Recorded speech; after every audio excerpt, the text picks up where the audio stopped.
তোমাদের এই আপেলটি দেখে দেখে রং করতে হবে, যে পারবে তাকে 1 লক্ষ টাকা পুরস্কার দিয়ে দিব। আরে এটা তো আমি পারবো, আরে এটা আমি পারবো, আরে না এটা আমি পারবো, দেখা যাক কে পারে। আরে এটা তো আমি অনেক সুন্দর করে করে ফেলবো। এই তো দেখো আমি রং দিতে আসি। আচ্ছা ঠিক আছে, তুমি রং দাও, দেখি তুমি কিরকম পারো।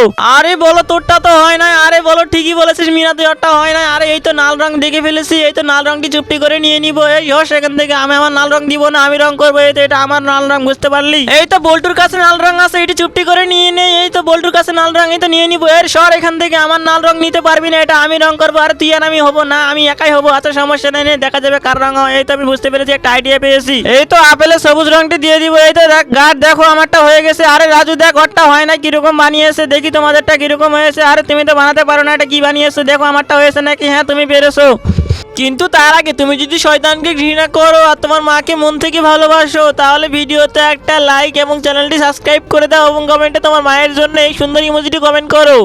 আরে মিনা দেখি তুই কেমন বানিয়েছিস। আরে তুই সবুজ রং দিয়েছিস কেন? হ্যাঁ গার্ড দেখো ভুল করেছে। আরে মিনা তুই পারিস না। আরে গার্ড সামনে দেখো, তাহলেই বুঝতে পারবো। আরে সামনে কি আছে? আরে সবুজ রং হয়ে গেল কিভাবে, বুঝতে পারতাছি না তো।